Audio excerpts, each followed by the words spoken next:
ఏవేవో కలలు కన్నాను మదిలో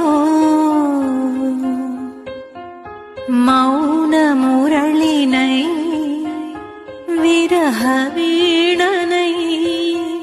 స్వామి గుడికి చేరువైన వేళలో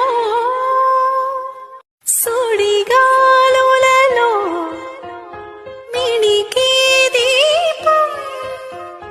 ఈ కోవెలలో ఎటు చేరినదో